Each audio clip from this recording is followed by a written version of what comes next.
বিসমিল্লাহির রহমানির রহিম। জাতীয়তাবাদী শ্রমিক দল ওয়ারী থানা 38 নম্বর ওয়ার্ড, জাতীয়তাবাদী শ্রমিক দলের পক্ষ থেকে বলছি, ওয়ারী থানার পক্ষ থেকে বলছি। আমি 38 নম্বর ওয়ার্ডের আহ্বায়ক দেলোয়ার হোসেন। আর পাশে আছেন আমাদের সিনিয়র যুগ্ম আহ্বায়ক আনোয়ার ভাই, আমার সেক্রেটারি আজাদ দেওয়ান, জয়েন্ট সেক্রেটারি। তো ডাকসুর নির্বাচন যেটা বলতে চাচ্ছেন, ডাকসুর নির্বাচন আমাদের আসলে আমরা 90 স্বৈরাচার বিরোধী আন্দোলন থেকে সংগঠন করি, কিন্তু বিভিন্ন সংগঠনের ব্যক্তিবর্গ অনেক নির্বাচন দেখছি, কিন্তু এমন দেখি নেই একজনের জন্য খোল্লা আরেকজনের জন্য বন্ধ।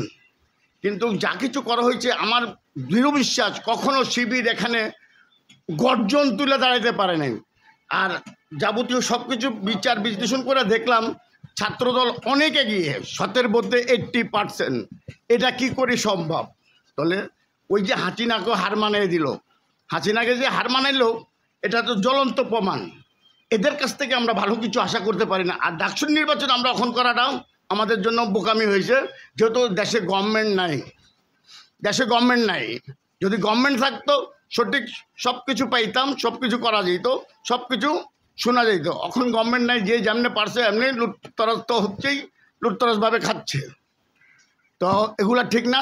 এই দেশের জনগণের সম্পদ, এই দেশের আমরা পার মাথা হিসেবে এখনও 1 থেকে 1.5 লক্ষ টাকা করে বিশ্বের কাছে দিইনি।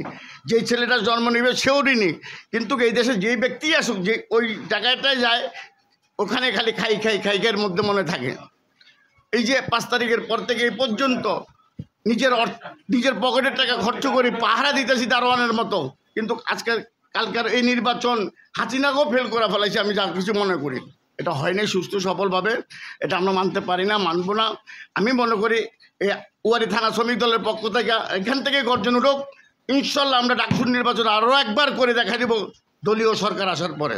এ বলে আমার বক্তব্য আমি শেষ করছি। ইনশাল্লাহ